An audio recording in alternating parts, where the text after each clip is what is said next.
नमस्कार, मैं पंडित सतवंश शर्मा ज्योतिष संसार द्वितीय देखने वाले सभी दर्शकों का हार्दिक स्वागत करता हूं। प्रिय दर्शकों, जैसे कि हमारी बात चल रही है कि क्या ज्योतिष एक साइंस है या ज्योतिष एक अध्यात्म है। ज्योतिष के द्वारा बताए गए रत्न कुछ काम करते हैं या नहीं, या ज्योतिष के द्वारा बताए गए उपाय कुछ काम करते हैं या नहीं, ये सब जाने आप मेरे साथ मेरे इस प्रोग्राम में, जिसका नाम है ज्योतिष संसार द्वितीय। पिछले दिनों हमारी बात चल रही थी केतु महाराज को लेकर, दुआएं और बद्दुआओं को लेकर, पत्री हमारे ऊपर कैसे काम करती है, पत्री के उपाय कहाँ आकर फेल हो जाते हैं, कुंडली के उपाय कहाँ पर हमारी सहायता करते हैं और कहाँ पर आकर फेल हो जाते हैं। हम उपाय करते रहते हैं, सक्सेस नहीं होते। उपायों के ऊपर ही हमारी ज़िंदगी निर्भर हो जाती है। ये भी एक ज्योतिष का सत्य है।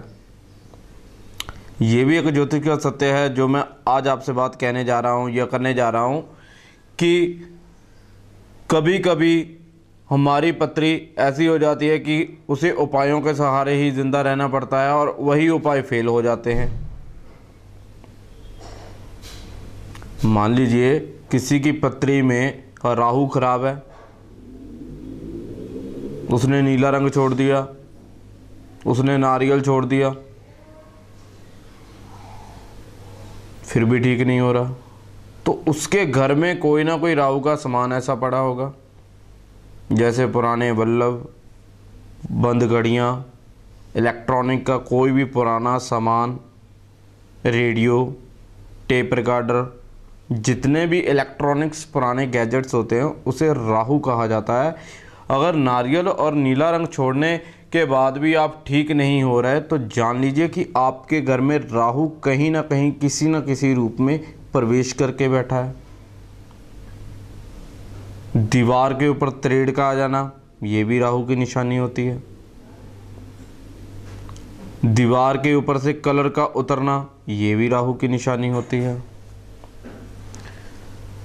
स्टोर रूम में जाले लगे रहना, छत के ऊपर कबाड़ का रहना, छत के किसी कोने में रेत का रहना, ये भी राहु की निशानी होती है। अगर खुदा न खास्ता उसकी पत्री में राहु नीच या खराब अवस्था में हुआ और ऊपर से 18 वर्ष की राहु की दशा चल रही हुई, तो भैया ये बात सत्य है कि इस व्यक्ति को केवल और केवल उपाय ही बचा सकते हैं। केवल और केवल दान पुण्य ही बचा सकते हैं। ये राहु क्यों खराब होता है?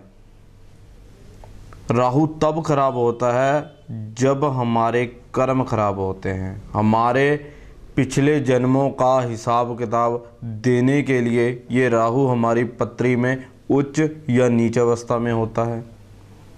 अच्छे कर्म किए पिछले जन्म में तो अच्छी स्थिति में राहु मिलेगा पत्री में, मिथुन का मिलेगा, तीसरे घर का मिलेगा, शनि उच्च मिलेगा, चंद्रमा बली मिलेगा। खराब कर्म किए, दुराचारी रहे, दुर्व्यवहार किया लोगों से, शनि खराब मिलेगा, मेष का, वृश्चिक का। राहु नीच अवस्था में मिलेगा, राहु खराब अवस्था में मिलेगा, पीड़ित अवस्था में मिलेगा, गुरु के साथ होगा। अब कैसे खराब होते हैं? मान लीजिए बच्चे ने ट्यूशन रखी तो उसके पैसे नहीं दिए, कोई कोर्स ज्वाइन किया, उसके जब फीस देने की बारी आई गए ही नहीं। ट्यूशन वाले ट्यूटर बच्चों को पढ़ा रहे हैं, जब फीस मांगने की बारी आई या फीस देने की बारी आई मुकर गए, हट गए वहाँ से। स्कूल में, विद्यालय में, किसी भी एजुकेशन लाइन में चले गए, रेगुलर रूटीन से स्टडी की, फीस या हक मार लेना।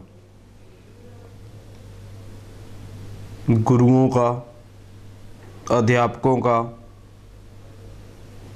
किसी ज्योतिष की क्लास में बैठे ज्योतिष सीखी, फीस नहीं दी, उस ज्योतिष का कोई लाभ नहीं। अपने गुरु का हक मार लेना,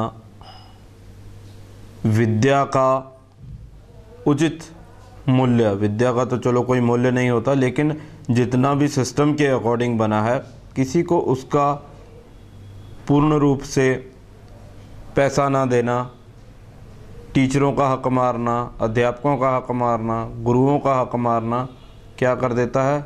गुरु खराब। अब कहे जी मैंने तो जन्म ले लिया, मेरी पत्री में उच्च का राहु है या उच्च का गुरु है, मेरी पत्री में उच्च का गुरु है, मैंने तो अब जन्म ले लिया, अब क्या करेगा मेरा गुरु? गुरु तो जी उच्च है, गुरु उच्च अवस्था में है, मैंने अपने गुरुओं का हक मार लिया, मैंने अपने टीचरों का हक मार लिया, मैंने ट्यूशन के पैसे नहीं दिए, मैंने स्टडी कोई कोर्स ज्वाइन किया उसके पैसे नहीं दिए, कोई चाहे कंप्यूटर की क्लासेस हो, आइलस के क्लासेस हो, कैसे भी क्लासेस हो, मैंने पैसे नहीं दिए भाई, अब मैंने तो जन्म ले लिया। लेकिन नहीं, इन सभी कर्मों को इकट्ठा कर क्या बनती है? संतान बनती है। हमारे पूरे लेखे जोखे को जब काउंट किया जाता है तो 5वें घर से काउंट किया जाता है। हमारे पास्ट को, डेली के पास्ट को, कल हमने क्या किया, परसों क्या किया, उससे एक दिन पहले हम क्या कर रहे थे, वो जब भी आप अपनी पत्री चेक करवाते हो तो हम लोग देखते हैं 5वें घर से। हमारे बचपन से लेकर युवावस्था तक, शादी तक, हमने कौन से कर्म किए, अच्छे या बुरे, उन सब के फल स्वरूप क्या मिलती है घर में? संतान, अच्छी या बुरी। अब आपकी पत्री में तो गुरु उच्च का है, आपने तो गुरुओं का हक मार लिया। दूसरी ओर हक मारने का क्या तरीका है कि आपने यहाँ पर आए या कहीं पर भी, हम यहाँ पे उपाय करवाते हैं, यंत्र बनाते हैं, नग बनाते हैं, प्राण प्रतिष्ठा करते हैं। किसी ने उपाय रजिस्टर्ड करवा दिया कि हाँ जी फलाना तारीख को मैं आऊँगा जी, ये मेरा नाम लिख लीजिए, मैं जी आऊँगा जी, ये 500 रुपया, ये 200, ये 1000 रुपया रखिए, एडवांस पेमेंट भी देंगे, अपना उपाय लेने नहीं आए, तो भैया उनका भी गुरु खराब होता है, उनका भी गुरु खराब होता है। यहाँ पर शौक़ से नाम तो रजिस्टर्ड करा जाते हैं, हाँ जी हम उपाय करवाएंगे, हम आएंगे, लेकिन जब लेने नहीं आते तो एक हमारे दिल से भी एक आवाज़ निकलती है, हमारे दिल से भी एक होता है कि भाई अगर आपने हमारी एनर्जी को लगाया है उस उपाय पर या किसी भी प्रकार की पूजा पर या यंत्र पर या नगों पर, तो हमारा भी दिल अंदर से फिर बोलता है। फिर जब गद्दी पर बैठे होते हैं, जब जो लफ्ज़ बोला जाता है वो सच हो जाता है। इसलिए अगर आप किसी भी विधि में जाते हो, चाहे ज्योतिष की विधि में जाते हो, चाहे स्टडी की विधि में जाते हो, उसे पूर्ण करें, उसे पूर्ण करें। तद उपरांत आप इन दोषों से छुटकारा पा सकोगे, इन दोषों से दूर हो सकोगे, इन दोषों को अच्छी तरह से समझ सकोगे। पहले तो यूँ कहें कि अब इन दोषों को समझें कि कैसे लगते हैं, कहाँ पर हमारी गलती होती है, कहाँ पर हम गलती करते हैं, पहले उन गलतियों को समझें, उन पर अमल करें, फिर कहीं जाकर आपकी पत्री आपकी सहायक होगी, फिर कहीं जाकर पत्री आपकी सहायता करेगी।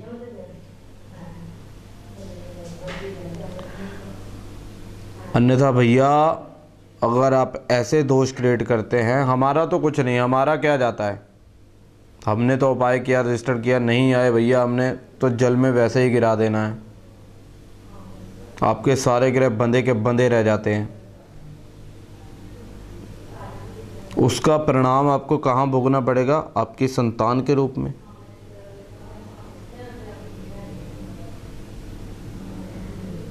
आपको आपकी संतान के रूप में वो फल भोगना पड़ेगा। संतान के खराब होने के योग बन जाते हैं। ये कोई आपको दुर्शीष नहीं है, कोई मन से मेरे आह नहीं है कि हाँ भाई तूने ऐसा नहीं किया तेरा खराब हो जाए। प्रैक्टिकल बात कर रहा हूँ कि कैसे होता है। जैसे मैंने बताया कि अगर कोई बहू अपनी सास को सता रही है और उसकी सास के मन से जो दुआ निकल रही है या बद्दुआ निकल रही है या एक आह निकल रही है, वो कहाँ पर जाकर कारगर होगी? कहाँ पर फल उसका मिलेगा? जो बहू है उसकी माँ के साथ वैसी वैसी घटनाएं होंगी। उसके घर में एक ऐसी औरत आएगी जो नाको चने चबा देगी। हर एक दुआ बद्दुआ का कहीं ना कहीं कंसर्ट होता है और ज्योतिष में बेस यही होता है। ज्योतिष का मेन आधार यही है कि आपने कहाँ से दुआ ली और कहाँ पे बद्दुआ ली। उस बद्दुआ का फल आप भोग रहे हो। वो बद्दुआ आपको किस रूप में मिलती है? शनि नीच हो जाता है। वो बद्दुआ किस रूप में मिलती है? शुक्र आपका वीक हो जाता है। वो बद्दुआ कैसे फलित होती है? बुध आपका वीक हो जाता है, वाणी में थलथलाहट सी पैदा हो जाती है। ये कब होता है? जब आप बद्दुआ एकत्रित करते हो, बद्दुआ लेते हो। तो इसलिए सबसे पहले सिस्टम को समझें, लाइफ के उस सिस्टम को समझें, लाइफ के उस इवेंट को समझें कि जिससे आप दुआ बद्दुआ में जाते हो। आपके ग्रह खराब होते हैं, आपकी पत्री में पितृदोष आता है, आपकी पत्री में फिर नुकसान होता है, आपकी संतान फिर कहने में नहीं रहती, आपकी संतान फिर नशे में लग जाती है, आपकी संतान आपका बेड़ा गर्क कर देती है। ये तो आपने देख लिया कि संतान खराब होगी, क्यों हुई? ये हमारे कर्मों में था जी। कैसे कर्म किए थे, इन सबको समझें। ये उनके लिए है जो युवा अवस्था की पीढ़ी है, जो हम उम्र के लोग हैं, जिनके आगे संतान पैदा होनी है। तो ये भैया सब उनके लिए है कि कैसे अपने जीवन को बनाया जाए। तभी आपकी ज्योतिष कोई सहायता कर सकती है दोस्तों। तभी कोई आपको पहनाया हुआ नग आपके ऊपर असर करेगा, तभी आपको कोई करवाया हुआ उपाय आपके ऊपर असर करेगा। तब जब आप अपने नैतिक चरित्र, अपने ज़मीर को जगाओगे, तभी आपके ऊपर कोई ना कोई फलादेश, हमारे द्वारा दी गई प्रेडिक्शन, नेगेटिव पॉजिटिव, ये आपके कर्मों के ऊपर है। तभी फलादेश संपूर्ण रूप से लागू होगा, तभी फलादेश आपके ऊपर काम करेगा जब आप अपने जीवन को सुधार लोगे। इसलिए सबसे पहले अपने जीवन के सिस्टम को सीधा करें। जीवन के सिस्टम को एक पाथ पे, एक लय पे, एक लाइन पे ले आए कि मैंने जी लाइफ को ऐसे जीना है तो भैया बस ऐसे जीना है, एक अच्छे तरीके से। कुछ मर्जी एकत्रित करें, कभी भी बद्दुआ एकत्रित मत करें।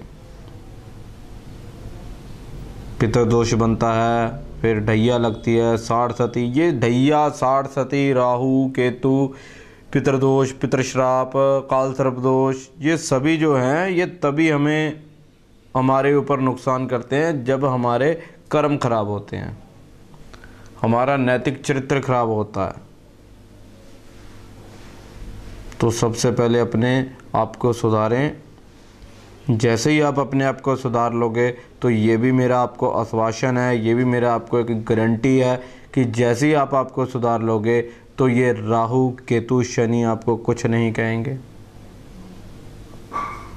क्योंकि ये तो प्रैक्टिकल बातें हैं ना।